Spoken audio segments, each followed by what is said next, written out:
you've been to some far places. It's hard to carry on when you feel all alone. Now I've swung back down again. It's worse than it was before. If I hadn't seen such riches, I could live with being poor. Oh, sit down, oh, sit down, oh, sit down. Sit down next to me. Sit down, down, down, down, down. With sympathy.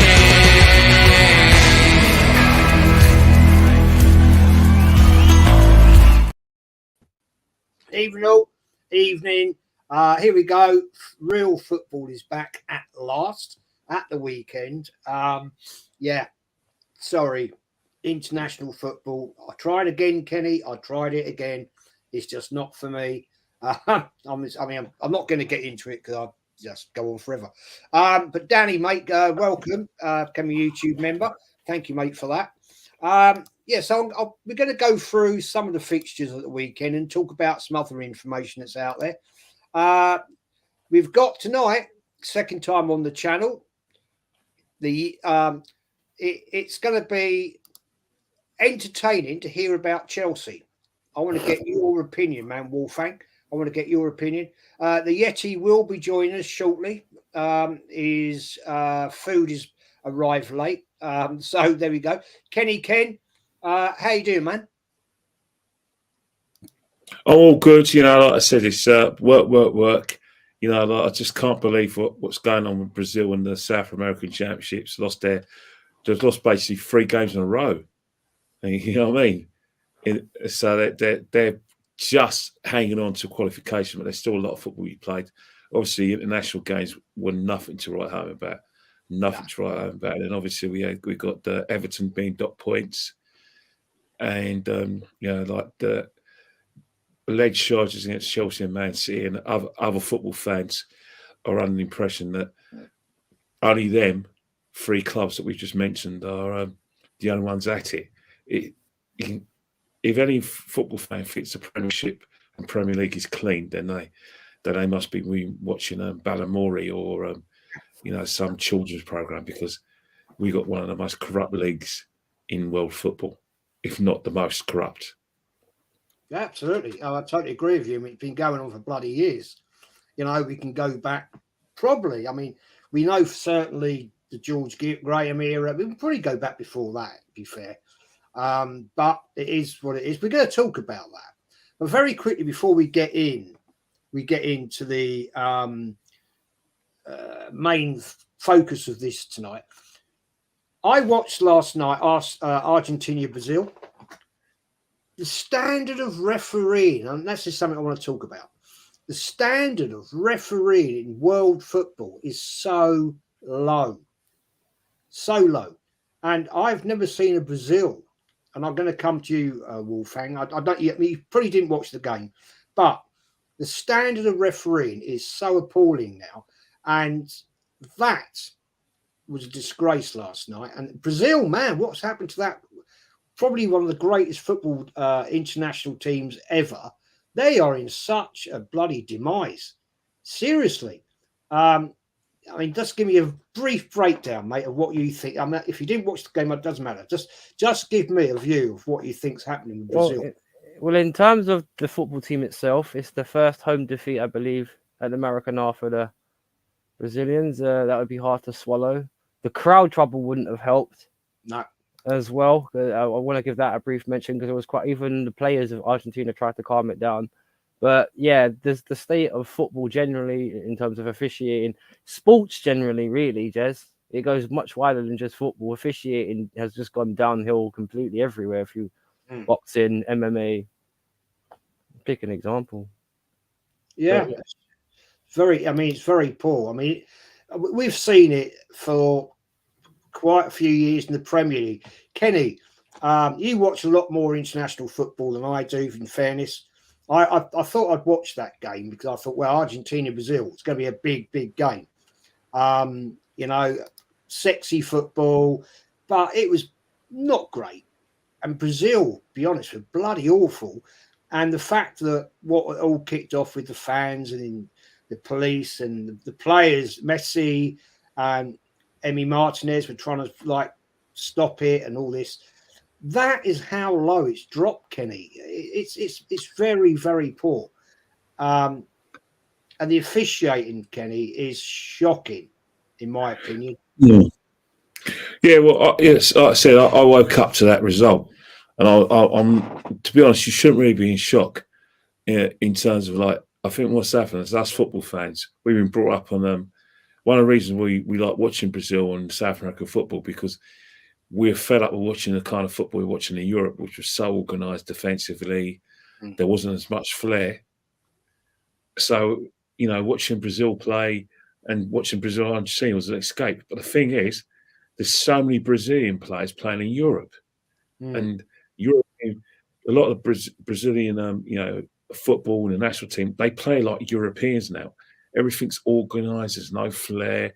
How many times Brazil seems to be producing more defenders, centre halves, and goalkeepers than they used to produce number 10s and forwards, world class.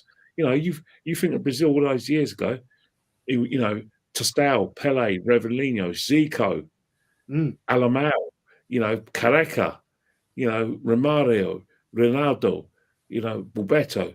Those sort of players, they don't exist no more. It's mainly Neymar. And after Neymar, you've got Gabriel Martinelli, who's not world class. Gabriel Jesus, not world class. Richarlison, not world class. They're a functional team. Yeah. And that's why, the standard of football wasn't impressive. You only need to see them in the World Cup to see how functional they were. They're impressive against, teams from other continents. But when they play a deep line, strong European team, it's a 50-50 game, and sometimes they will come unstuck. So not a surprise. But in terms of the standing refereeing, the Brazil-Argentina game is a game in itself. Everyone talks about derbies and rivalries, but that rivalry is insane. Both of them think are more interested in being the best team in South America rather than being the best in the world. But there's no love lost between teams. Brazil, last time I think Brazil lost to Argentina in the South American final, I think in the penalties, Emi Martinez. So that was always going to be like like I said, a rough affair and something not to look forward to. But as I said, the refs all over the world, I don't know, man. We got a theme of football being dirty. Well, yeah, that extends to referees as well. You're never going to get good refereeing in that game. You're going to see dirty play, gamesmanship, and the referees had to make decisions.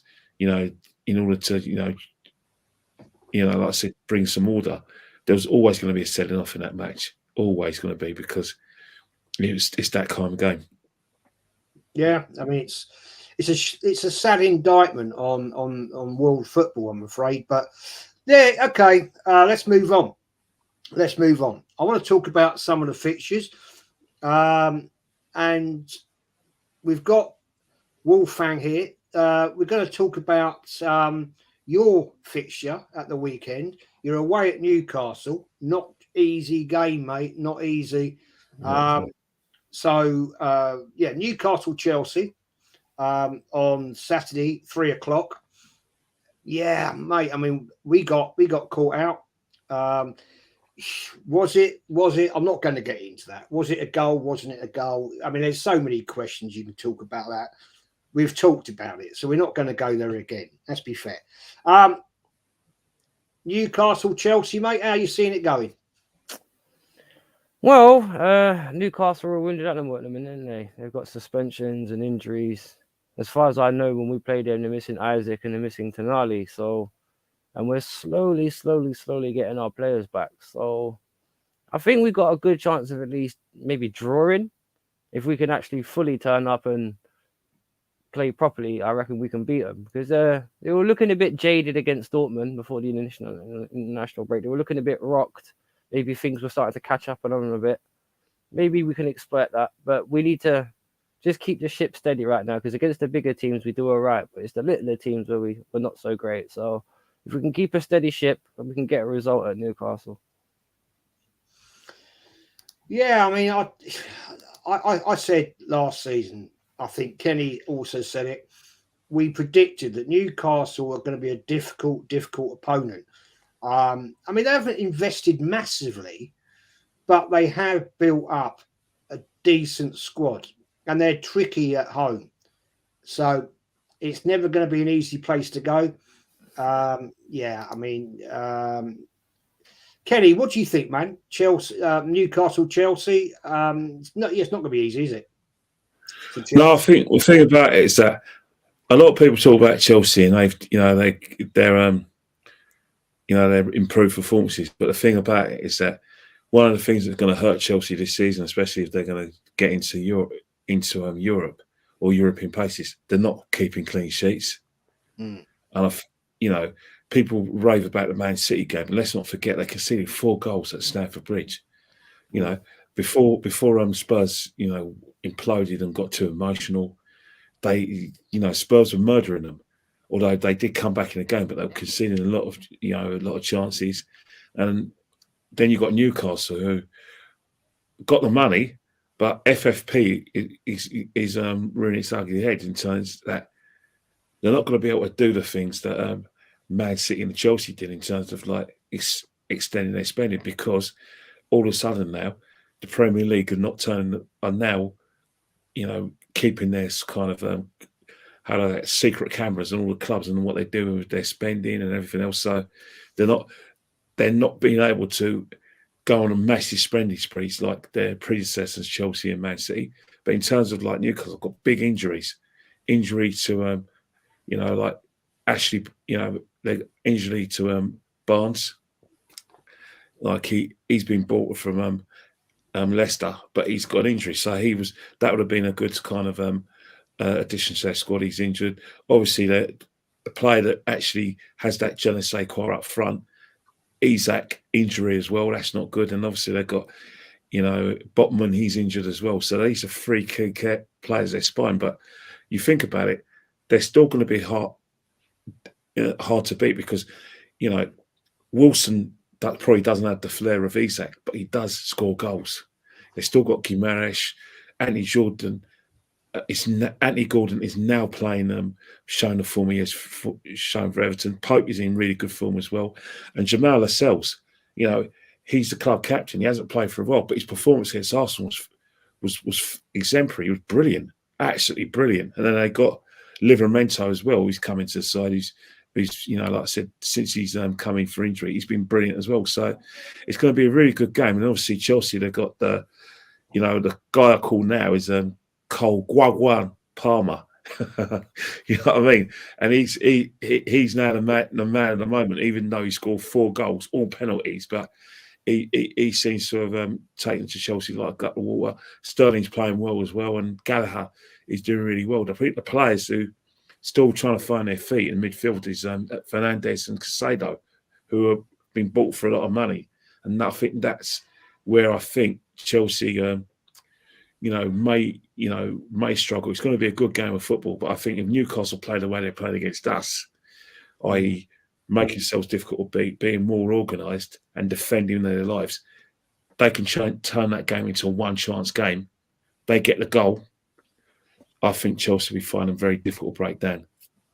Yeah. So that's why I do have, if I was a Chelsea fan, I will have concerns because, Chelsea are not built like Newcastle are to, like I said, keep the score down or be more conservative defensively and try and nick a goal. Chelsea just haven't got that in their game. So that's why I think if the game is like expansive, then it will suit Chelsea better. But if it's the sort of game it was against us, then I would go for Newcastle to win the game by the odd goal, 1-0. My prediction's going to be 2-0 Newcastle. There you go. Sorry, Wolfie. I think Newcastle at home at the moment. They're just going to be a little bit too strong for you right now. CFCOG says, Kenny lied to us, say we're going to make it look easy. I really want to help you out here, but from this season you have, you've played out of your skins against us, but you didn't see it through. You conceded goals that you should never concede, and that isn't a recipe for playing against good teams or big name teams. You know what I mean? Like after Newcastle, you got a game against Man United. Like Man United are bereft of confidence, but the way you play and the chances you concede, that they all think, you know what, they will fancy their chances. You've got to tie up defensively, Chelsea. You really need to. I agree. Yeah, it's going to be a tough day out, I think, for Chelsea. Sorry to say it, but Arsenal got caught out. It was a pretty dull game, let's be fair, but they got their goal, and we can't argue about it. But I don't. Yeah, I just found out about an hour ago. From my local team, Horsham FC, they lost at home in the FA Cup to Barnsley 3-0, but Barnsley have been booted out because they played an illegible player. I mean, does that mean Horsham's to the next round? Yeah. So Barnsley are out. Horsham are through. Horsham have got Sutton United away. That's not an easy game. I mean, Pick up the rules. Kenny, you'll remember. I was at Sutton United when it was Sutton. It was in the third round of the FA Cup. This last year, Arsene Wenger's tenure, and he had to bring on. No, it wasn't the last year, but second to last. He had to bring on Sanchez to win the winning goal. Yeah, it was. We beat it.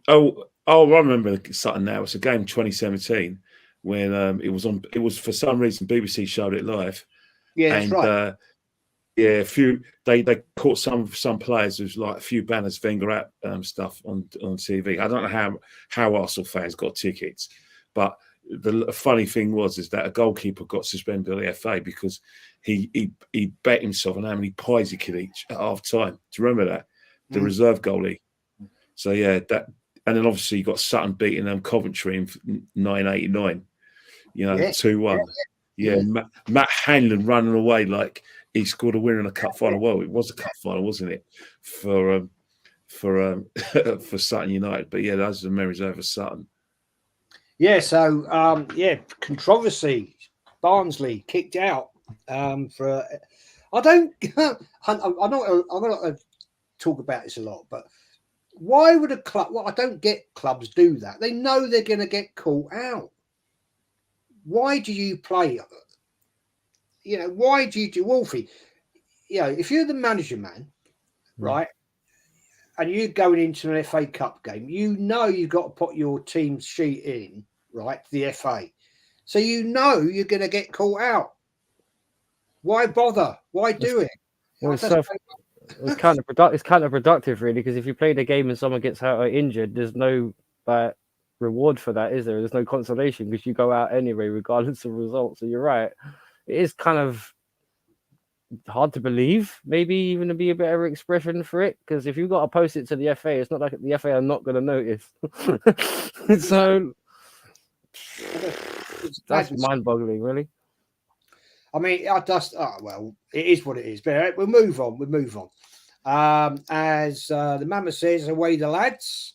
It's going to be. I mean, Anthony's got it. Yeah, do you remember that the pie-eating goalkeeper? He got done. Do you remember that?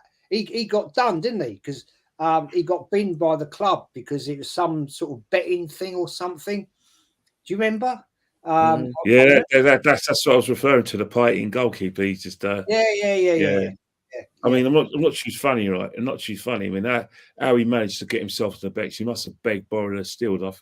Yeah, it's one of those things when you're a small club and all of a sudden the big boys come to town. All the players want to play. Everyone wants to. If you don't want to play, everyone wants to be on the bench, and everyone on the bench wants to get on.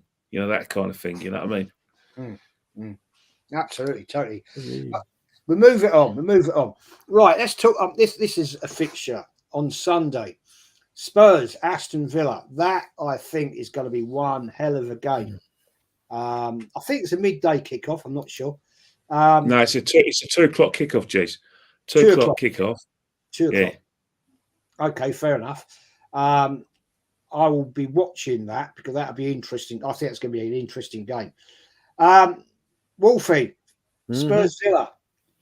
I think that's going to be a great game. What do you think? Yeah, it is. That is going to be an interesting game because Spurs are going to go for it. 5 men, they'll still play a high line, so they're going to go at it. Ollie Watkins is going to have a lot of space. I think Diaby and them are going to have a lot of space as well because they're just going to try and press. And Unai he's quite shrewd with his tactics and he knows how to set up his team. So I think they'll count on them actually. I think Villa will counter Spurs because it'll just be it's typical Unai Emery setup really, isn't it? A bigger team going to probably try to press on him. He'll probably sit back, make them defend, make them hard to beat, and counter them. Pretty much, actually, how you said with Newcastle and us, but the other way around in terms of Tottenham are a really wounded animal in this case because they've got suspensions now. They've got a couple of injuries, and to be honest, as Chelsea and Arsenal fans, we're waiting for them to explode, aren't we? So, and this looks like it could be part of that. So, we'll see because they're on 2 defeats on the spin, aren't they? So, we'll see how it goes for them. Yeah, I think it's going to be very interesting. I think it's going to be a very, very tight-knit game, that one. I can see Villa actually sneaking that. Yeah, I mean it's going to be an interesting one. Kenny, mate, Spurs Villa, what do you think, mate? Spurs Villa, I think. See, that's a very tricky one for both sides because Aston Villa have got a fantastic home record, but away from home, when it comes to 50-50 games, remember they lost to Nottingham Forest. They've been beaten. They lost their first game of the season, Newcastle 5-1. They've lost to Anfield. So it's one of those things that it's a 50-50 game. Then, had it not been for Chelsea have always been spoilers for Tottenham. Every time, Spurs think they're on a good run. The big bad wolves from West London, Hammersmith and Fulham, come and ruin everything. You're welcome. I think with Spurs, they got 2 problems. They've got Van der Ven out injured, who has been a revelation against Romero. I think Romero's still going to be suspended as well. And then you've got the injury to James Maddison, massive loss. Richarlison, even though he's not a starter, he's got his injuries, and you've got Solomon out injured. So they're going to have to rush Bentancur into like I said, into the midfield. And they're going to get Ndogni back. He's a fantastic left back. He's proven to be one, even though he's still young. But he's a better left back, better than Ben Davies. And then it's the centre halves, isn't it? They're going to have to rely on Eric Dyer. And you all know that Eric Dyer is he'll give his all, but he's got no pace. You try to play a high line with Aaron Dyer with the pace of Bailey and the pace of Watkins. You're asking for trouble. And Ainsley's not going to change the way he plays because that's how he won. He got friends in the first place by playing that kind of expansive way where they play the high line, but the high line with opposed to press, and then see if they can create chances for Maddison. So it's a big ask for both sides because normally you'd say Villa are going to be dangerous, but it's away from home. That's the situation. But then Spurs got a lot of first choice players out. Romero's an absolute moron. And I say it nice, he's a moron for putting himself in this situation because that hasn't helped Spurs. And then you've got like I said, Van der Ven. But who is he going to play at centre half? Is he going to play Dyer and Davies again? He could play Dyer or Emerson Roll. Either way, there's no pace, and they want to play the high line, and they want to play the sort of Ange ball pressing in order to press people out of chances. Is Bentancur going to do what Maddison does? Press from the front and then create chances. It's a big ask, but they still got Poro, they still got their goalkeeper who's had a good season. A lot of Spurs fans I speak to wouldn't be upset if Spurs got a point because of the fact that that they've lost 2 games and because they've like I said, they haven't got their first choice players for injury or suspension. So for me, If Spurs play Ange ball, I think Villa have got a chance of hitting on a break and winning the game. But if Spurs play, modify it a bit, I think it'll be, we're talking about a 1-1. I'm going 1-1. I'm going 1-1. I actually predicted 1-1 in my Super 6 thing. I think this fixture is going to be an interesting one. Everton versus Man United. After what's happened to Everton with their 10-point deduction, I know they're appealing it and all that, but at the moment they've had a 10-point deduction. Will that solidify Everton to the point they're going to say, sod the FA, we're going to go for this, and we're not going to be sold short by what's happened. We're going to actually really gel and we're going to fight to the end. Wolfie, Everton, 10-point deduction. Well, that's going to come out in the wash eventually. They're appealing it quite rightly, and I don't know the details of it, but it is what it is. Everton, Man United, man, what do you think? Well, that's just like with the Spurs game and the Newcastle. This is another interesting little chess game, isn't it? Because one thing about it is with Man United, and Yeti was just talking about it, you never know what quite Man United you're gonna get. So like a box of chocolates. It is very Forrest Gumpish. But the thing is, I have to say, I do like the players that some of Man United have got. Like Højlund, he's good. He can hurt Everton, but I do think Dyche, he'll toughen them up. He'll make them fight. He'll make them scrap. If we need to win ugly, they can win ugly. They got a first 11 really that on their day can give anyone in the Premier League a headache. So I can see Everton actually drawing. I don't know. It's United at Old Trafford. They always, if it's United, is it Old Trafford or is it Everton? It's Goodison, yeah. Is that Goodison? Oh no, then yeah, maybe. Then maybe they can do one of those 2-0s where they can fight hard and just put Man United, kick them a bit. Because they're going to kick them. We all know Everton are going to kick this because they're going to be like really up for it. Because the fans will be absolutely steaming. This has happened, and it's going to be the first time they're going to have a chance to vent it. The players are going to feel it. I wouldn't be surprised. Dyche being a bit of the old school, he's going to wind them up a bit maybe with it. You got to go out, prove something to the fans, show that we're not done, show we're not finished, fight for the badge, all that kind of like motivational speak that all of us old school fans like. But I think they'll be all right. I think they might scrape that 1-0. To be honest, I'll go 1-0 Everton on that one. Yeah, I'm going for a 1-1 myself. We'll bring the Yeti in. Yeti, mate, thanks for joining us. Hope you enjoyed your tea. I did, mate. I did. Fair play. We're talking about the Everton Man United fixture after Everton's 10-point deduction. They're appealing it. We know that. How do you see it going? Because I can see this is going to absolutely gel the players into the fact that we're not taking this lying down. It's not the players who've done anything wrong. It's the club. So they're going. I can see those players turning up and saying, "We're playing for the badge. We're playing for the fans. We want to prove the fact that we haven't done anything wrong as employees of the club. We're here to prove ourselves, and we want to fight back." I think it could be a bad day out for Man United. Definitely. Big up to you, Jazz. Big up to Kenny. Big up to Wolf. I had to get food, mate. I'm not daft enough to do a stream hungry so people can hold me hostage. I mean, I don't know how to do that, but these people are about. The thing is, they've got the best man for the job, really. They've got Sean Dyche, who's used to being in these kind of situations. And if your team's in the trench, Sean Dyche is one of the managers that you want, really.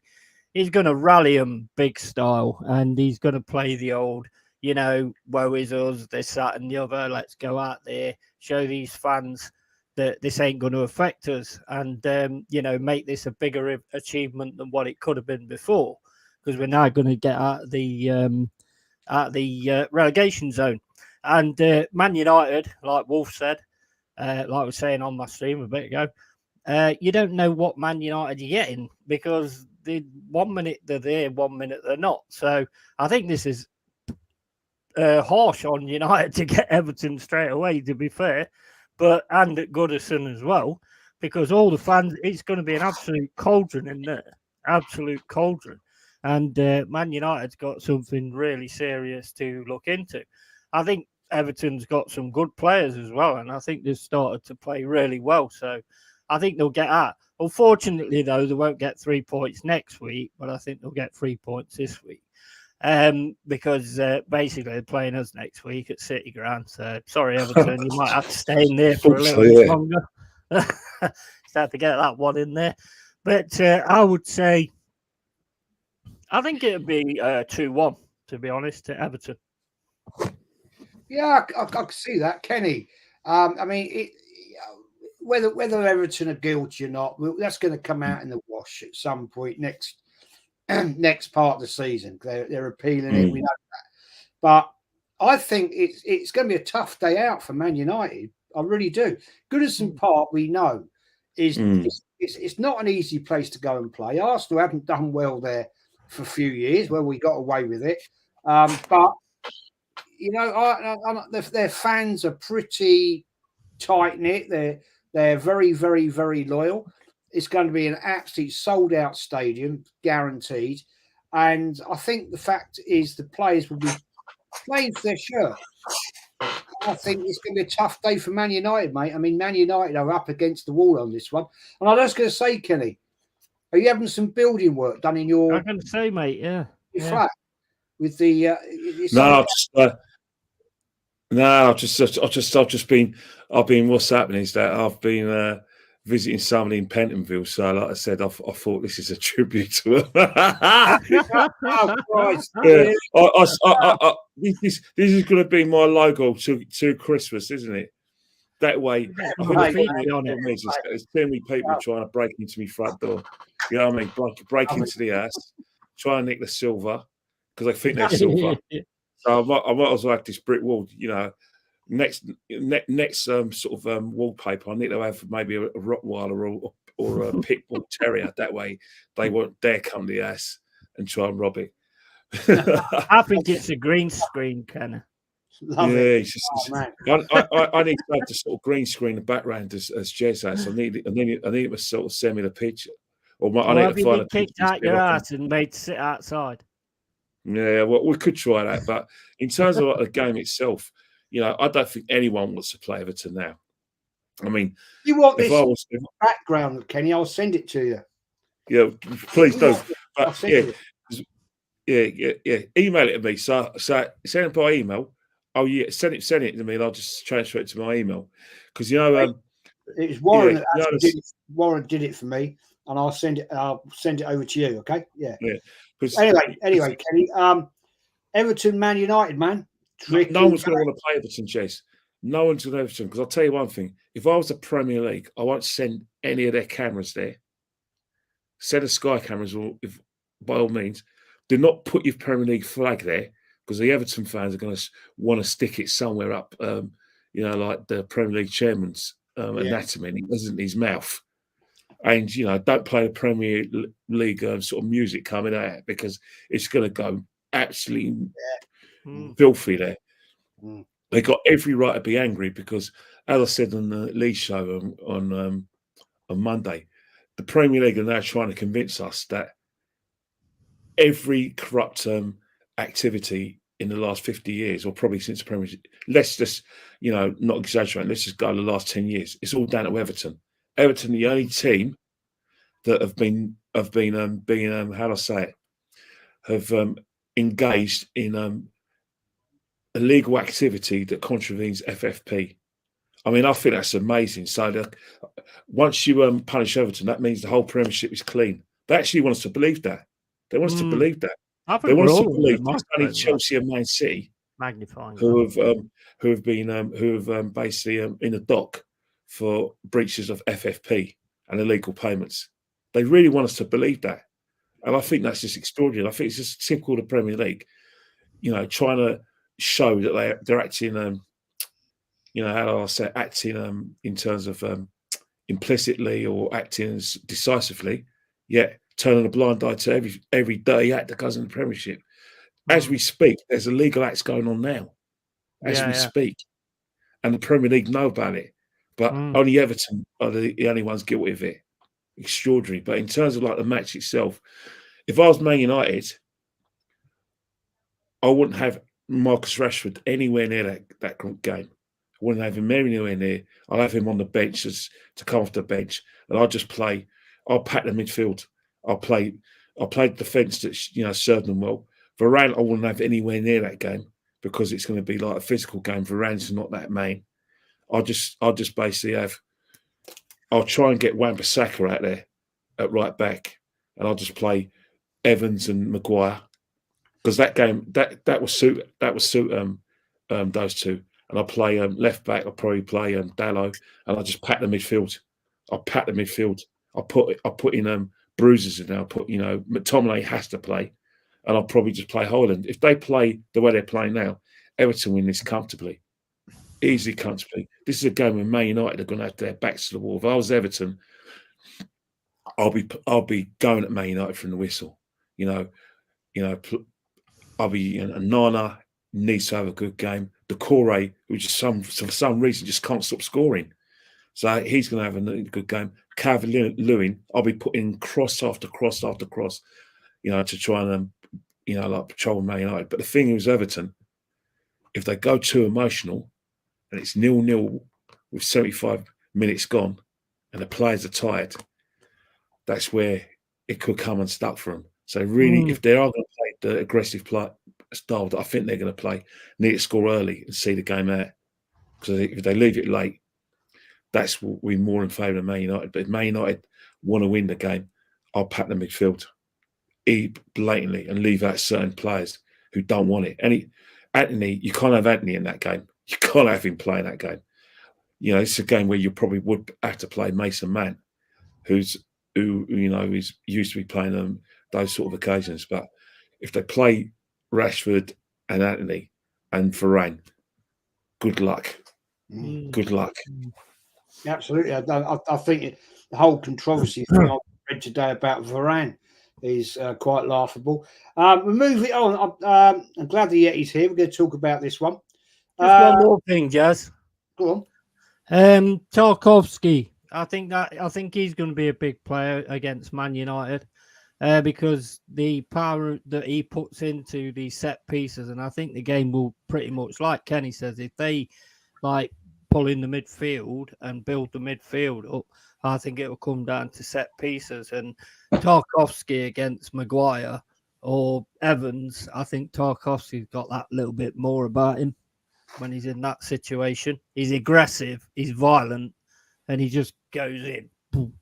You know what I mean? So, yeah, that's what I think about that one. Yeah, I totally agree, man. I totally agree with you. Two more games I want to talk about. We go to yours. Nottingham Forest versus Brighton home. That'd be a tight game. That'd be a tight game for you, mate, at the City Ground. I know you've got a great record in the Premier League at the moment at the ground, at City Ground. How do you see it going, mate? Yeah, well, first of all, say how you doing, Tony Claude Gunner and Anthony Herbert. I'm your favourite Forest fan. You're my favourite Arsenal fan. I might now get booted out of here, but anyway, here we go. Hey, all right, you're out. Sin bin for him. Sin bin. Right, so basically, I think we've not got any issues. We've not got any injuries, not that I've seen anyway. I don't bother with the in the nose because most of them probably only know about a nose and not actually the club. So I don't bother with any of that. As far as I know, there's no injuries. This has got to be a win for me. I mean, we're at home. It's 100% got to be a win. We've got a decent record against Brighton at home as well, to be fair. So it depends. And I'm just hoping, like what Opfus says, De Zerbi's being a bit of an Arteta at the moment. He ain't got a dog, but, he's being a bit of an Arteta.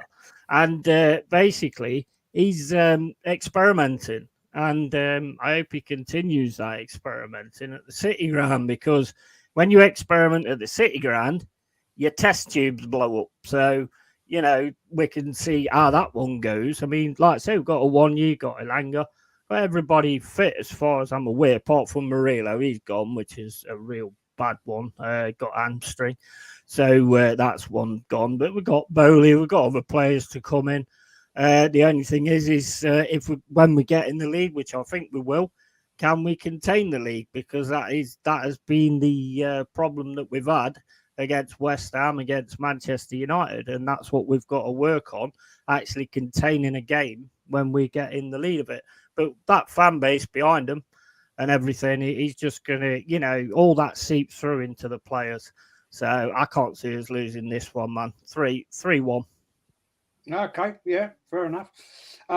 Wolfie, Nottingham Forest, Brighton. I think it's going to be a tricky game myself. How do you see it, mate? Well, Brighton are one of these teams that earlier on in the season, they were the next best thing since sliced bread, and slowly but surely the wheels have been coming off the pram, so to speak. Yeah, he knows my feelings on this, but I'm going Forest win. I think at home, Forest are a different animal. That it's you're getting what we would call proper Forest. When you go to the City ground, it's loud, it's noisy. The players are aggressive, they're quick, they're powerful, they're fast. Forest do have a first 11, much like Everton, where on their day they can give anyone a headache, as Man United found out, as we found out when they beat us at the Bridge. So I think the key for them is Awoniyi.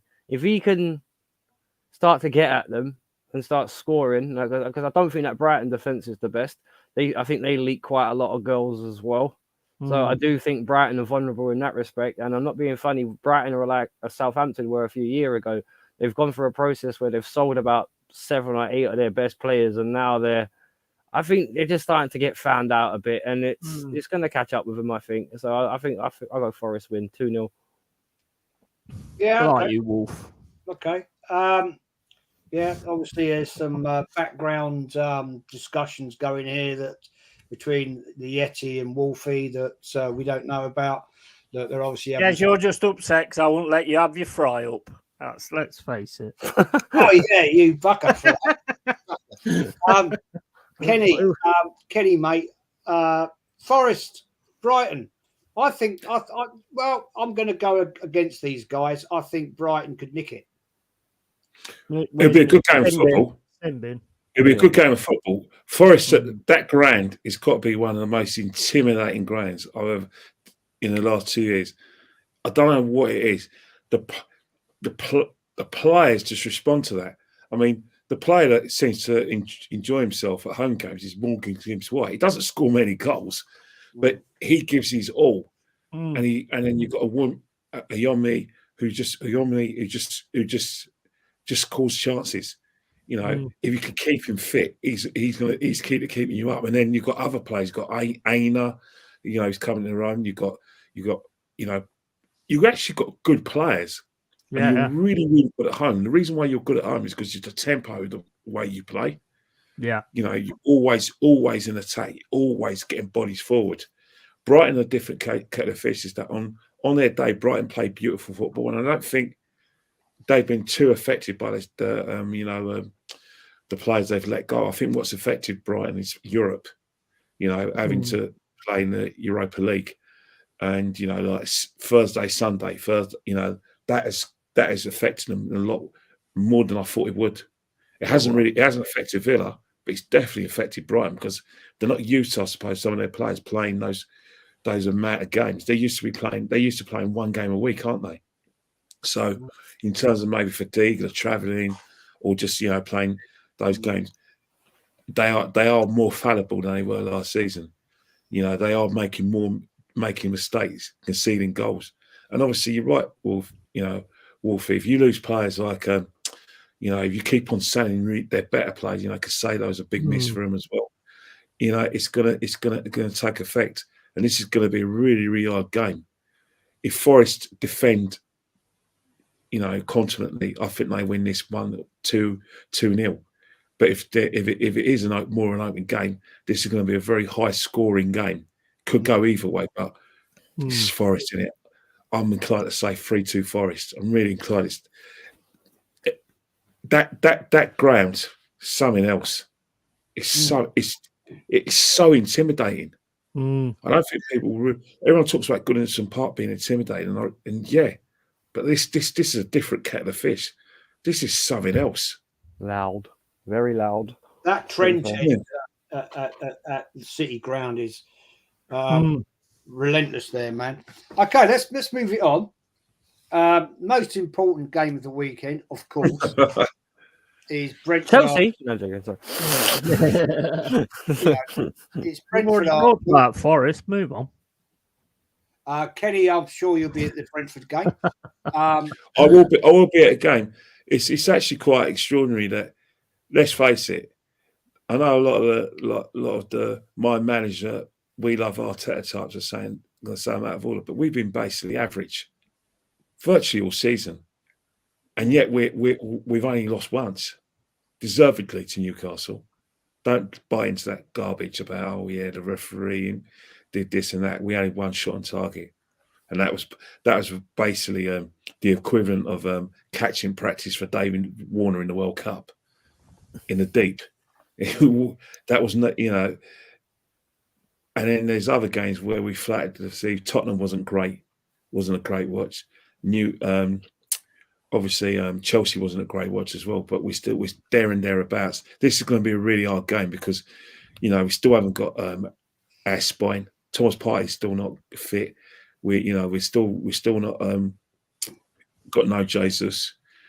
And there's rumours that Benjamin White's been playing with a bit of an injury, so his selection's going to be questioned as well, because this is a kind of game where you don't really want to risk Zinchenko, especially if Brentford are on the front foot and they're getting bodies forward, because Zinchenko defensively away from home is a disaster.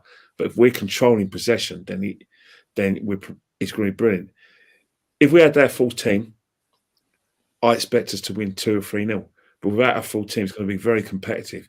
I think it's a game where we're going to nick a 1-0 because we're going to make ourselves very compact, very difficult to beat. And we'll probably just take the chance and nick it. Because I think Havertz might be left back.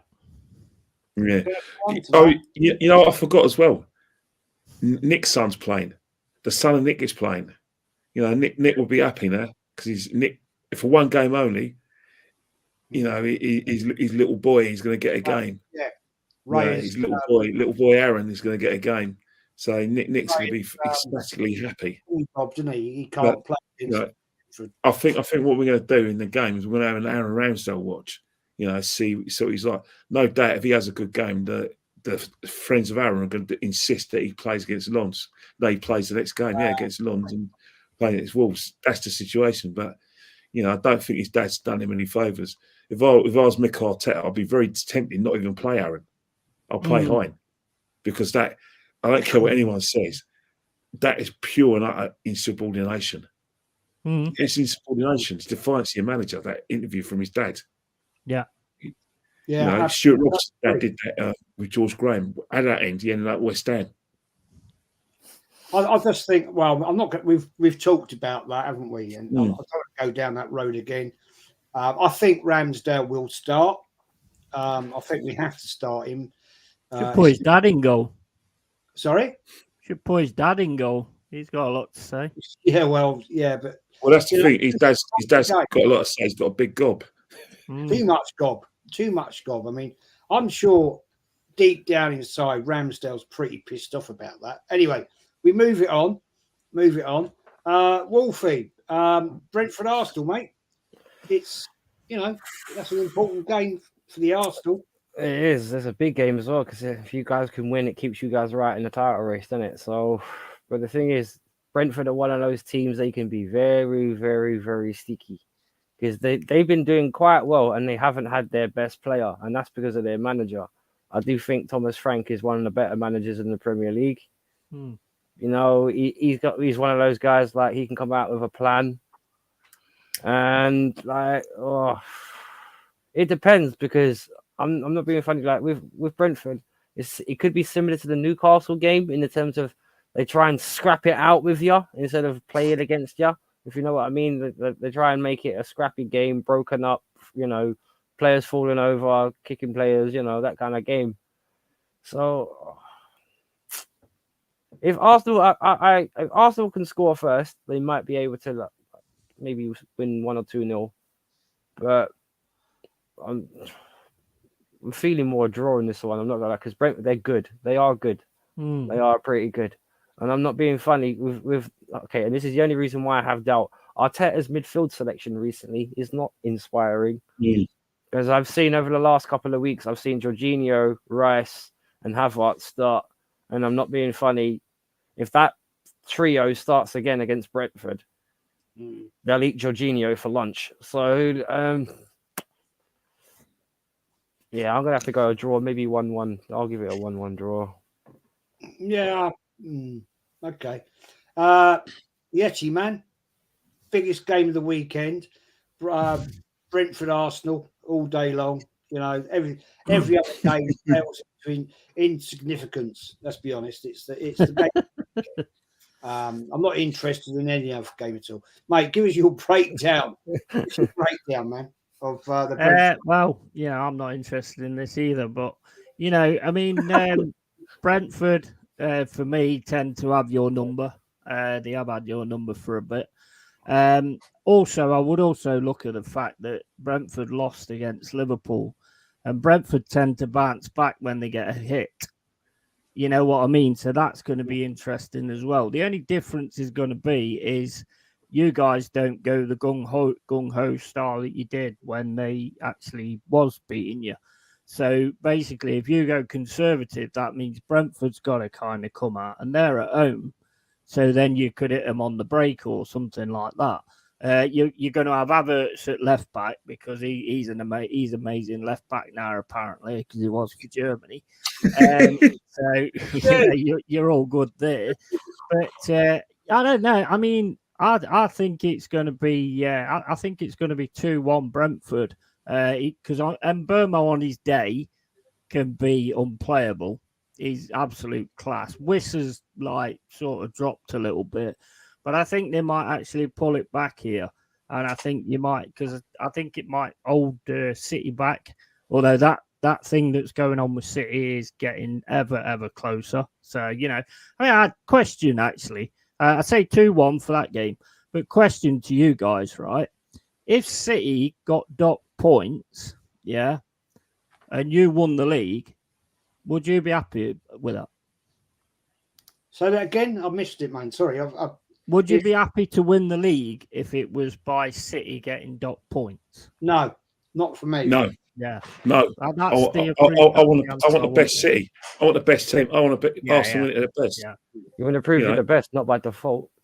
That just shows what real ones you guys are, because a lot of your fans. Remember the Arsenal fans during lockdown who because they hate Liverpool fans, they wanted the league to be voided, but they were happy to take the FA Cup during COVID against Chelsea, but they wanted the league to be voided.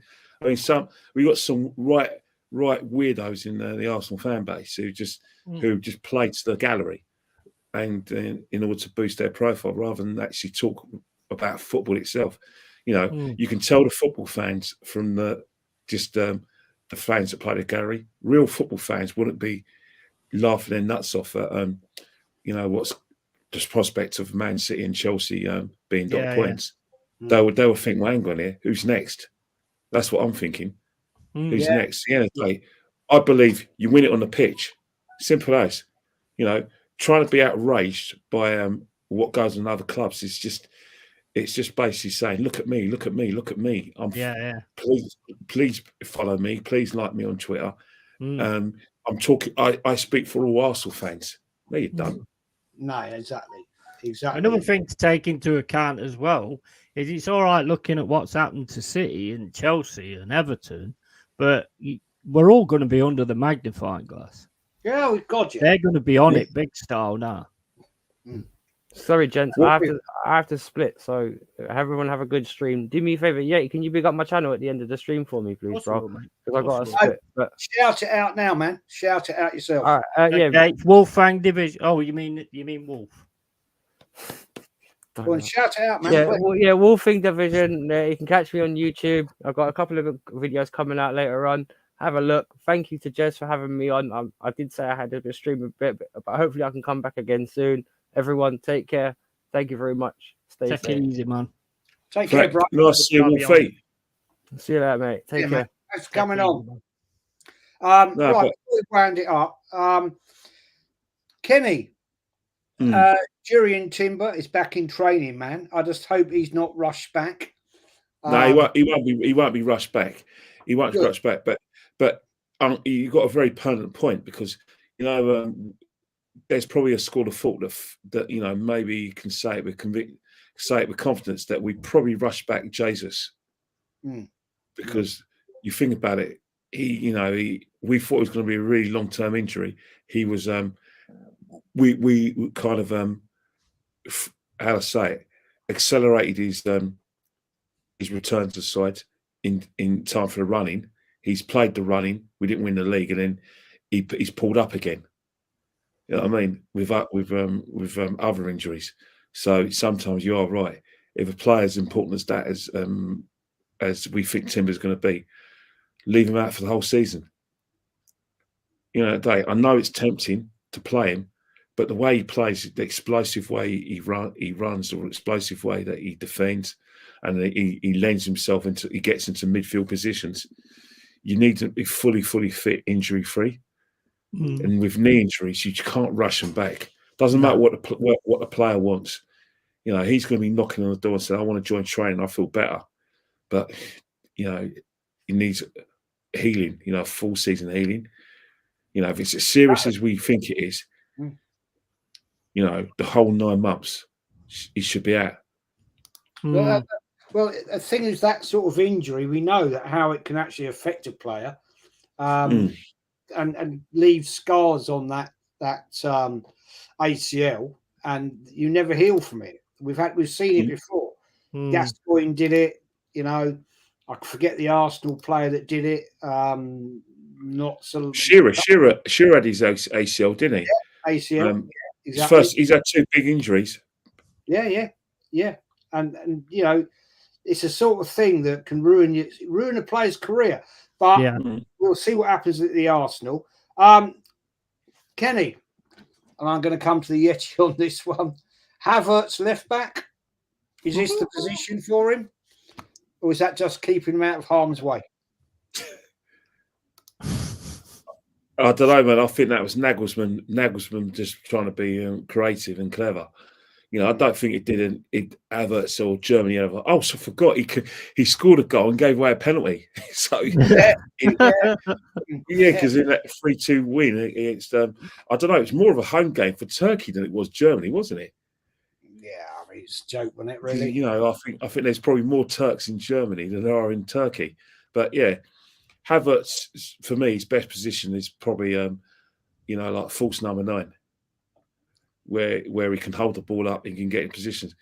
For me, he's just too tentative. He's scared of his own shadow. He is scared to have a shot on goal. He's scared that when he's in position to, like I said, slot it past the keeper, he'll go and pass it to Martinelli or pass it to someone else. He's scared. I'm surprised he agreed to take the penalty. Yeah, totally agree with you, man. Yeti, Stop it. before we wrap it up, man, Havertz left back. Is this going to be an Arteta tactic now? Yeah, I'll just say one thing before that on Justin Timber. The thing is, I agree with you, Kenny, that they won't rush him back. But what does worry me about that is when he was clearly injured, they let him come back on the field and aggravate it. So that would worry me a little bit. As of Havertz left back, I've been calling that all season. Left back home. I said left back home. He should be left back home and not even go to the ground. So, I mean, the thing is, like Kenny says, he ain't going to tackle. He never does anything. He's going to be even worse than Zinchenko. That is mental. I can't see Arteta doing that, but then again, you never know what that bonehead does, to be honest. he just basically, does things that's totally off the cuff and nobody actually knows what his plan is. But, left back, like I say, Havertz, it wouldn't even be in my team, to be honest with you. I don't see anything. The problem I have with Havertz, and it's the same with Nketiah, is as a football fan, you see players and you keep giving them a chance because you can see something. You're like, oh yeah, I like the way he does that. I like the way he does that. You can see something. I don't see anything in either one of those players that's ever going to flower. I just don't see it. No, totally agree. Yeah, definitely. Totally agree with you, man. Anyway, let's wrap it up. Kenny Ken, shout yourself out, man, on Insta, please. I'm on Instagram at KennyKen1972. I'll just do as much headlines as I can about sport. I always try and find a chink in a journey. So I have done a World Cup review. I did it actually on a true show with Manny, the World Cup review for the World Cup final, the Cricket World Cup final. My last thing I'm going to say in it, I think India suffered from not batting all the way down. Australia had a long batting lineup. India didn't. That cost them the final. I think the pitch, when in the second innings, I thought that after India made those inroads in the Australian innings, the pitch became flatter. So there was no spin on the pitch. The pitch was a bit harder. Not much dryness on the pitch, and I thought there was lack of seam movement. So basically, Head and Labuschagne could just were middling middling the ball. Hence the fact Australia weren't comfortable in the end. The pitch was just got flattened out. There's nothing on the pitch. But then again, that's a World Cup final pitch. Yeah. Well, I ain't got a clue what you're talking about, to be honest. I'm saying to be fair. But anyway, thanks, mate, for joining us tonight and giving us your breakdown. And I can't wait for this weekend to get back to proper. Oh, football. Yeah, big time. And Yeti, please, mate, shout your channel out. And mate, wow, your subs are going up. They are, aren't they? Starting to go up now. Well, look, you don't need to tell me. I said once. It's all your fault. It's all your fault, Jez. I said once you hit 100, man, it's going to go. Yeah, I appreciate all of it as well. Basically, like you said, I can't wait for the football this weekend. I mean, I've not watched any of the international football. Didn't even watch that Brazil-Argentina, which I did have keyed in. I was going to watch that actually, but I didn't manage to watch it. I might watch it now after what you've said. But, guys, sorry to interrupt, Yeti. Sorry for my impertinence, but you are going to watch Euro 2024. Just checking. Yeah, I watched the actual tournament. You know what I mean? I just don't like all the it is an international tournament as well. Yeah, well, yeah, you're right, yeah. I just don't like all the outside of it. It just bugs me. I just can't be bothered with all this bullshit qualifying, man. Kenny, how are you gonna get 24? How are you gonna? I think is it the Euro? How are you gonna? Is it 24 teams or 32 teams? I think it's 32 teams now, isn't it? It is 32. Yeah, how are you going to get? How are you going to get 32 teams? You know, like we're not going to just toss a coin. You've got to have it. You know, qualifying matches. Oh, I get you. It just bores me, mate, and I don't like Southgate either. I can't stand him. And the fact of the matter is, like England national football doesn't bore you. England national team bores you. Yeah. I think that's what it is with all of us. Is that 100%. I mean, we don't mind watching against Macedonia. Yeah. I mean, it's a bunch of plumbers and milkmen, and we can only get 1-1, and it's an own goal. I mean, you've got £100 million players on that pitch. Declan Rice, you got Harry Kane, and we can't do better than that. I just don't like his tactics. I don't like the way he works or anything. I can't, so I tend not to watch it. Boring. How can Harry? And I'm not going to get into this. Harry Maguire. How the hell is he in that team? I watched the highlights of the France and Gibraltar game. They were relentless. England just tip attack. All France did was just go for the throat. 14 bloody nil. As DJ says here, he's just made an incredible 14 win for France. I was worried. I tell you what, if England played that Gibraltar team that same night, it would be like 2-3-1. Yeah. Just Boring. definitely. Boring, Yeah. man. It's a chance to make a statement as well when you play these teams like France has just gone out and done. You know, it's a chance to make a statement, but it's like, I mean, you have people going, oh, we only needed a draw, so it didn't matter. Well, what about entertaining the fans? What about entertaining the people that pay the money to go and watch it and stuff like that? Go all the way over to other countries and stuff. That actually really does wind me up. It's like, well, what about them? I agree with both of you. I agree with both of you. I think that the Euros itself, I wouldn't be putting my money on England.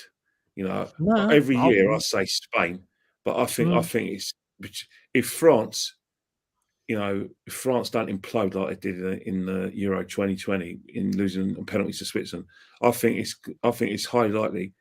You know, I think it's between France and probably Spain. Belgium, not convinced about Belgium. I think they're down on reputation. I think you know they've had many chances to win big tournaments, and I think they've missed a boat there. But Spain still are producing great players. Thinking of Spain, they try to walk the ball in the net. France look like the best side. So it's happened. But you know, I can put my house on that. I don't think Italy are going to win it again. Anyway, guys, let's wrap it up. Everybody in the chat, thanks for joining us. Kenny, mate, thanks for joining me as always. No, I enjoyed myself. It's good to talk to Yeti as well. I still think that Nottingham Forest home form is going to keep them in the Premiership this season. Yeah, absolutely. I agree with you. Totally agree. Yeti, have you got anything else to say to keep me away from my dinner tonight? Yeah, I've got plenty to say if you want me to go. But basically, my channel is Long-Eared Yeti, Long-Eared Yeti's Cave. I did a view from the cave earlier on, which was episode 4, which I want to get you guys on again in a week or 2 or whatever, if you're up for it.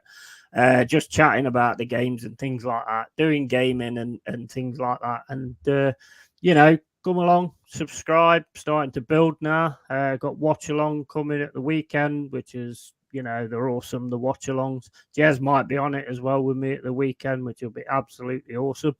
So come and support. Make sure you subscribe to this channel. Make sure you like this channel. Make sure you subscribe to Kenny as well, and Wolfang as well. Big up to Wolfang. Big up you legends, and cheers for having me on. Thank you. Oh man, it's always a pleasure. You know that. And just going to punch it out there again. Kenny, on the 22nd of December, we're doing a Christmas show. If you want to join us, man, if you're around. If you're not, don't worry. It's a Friday night. It's the night before we play Liverpool away. Oh yes. So I'll do my best. I'll do my best to get home in time. So if I don't go in the office, of course I'm going to be doing it. Awesome. Yeah, it'll be probably about 7, 8 o'clock. I'm going to have 9 guests on. I can have 9 on. Something I never normally do, but it'd be a lot. It'd just be a general chit chat, load of whatever, chat. Yeah, definitely. So, is it going to be a half-term report? Like half-term. Yeah. Half-term school report. School report at half-term.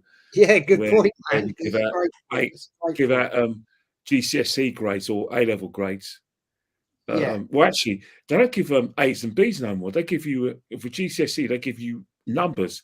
So we're going to be a bit old-fashioned when we say, right, Arsenal A+, Man City distinction, Liverpool C, Tottenham. Yeah, that's all changed.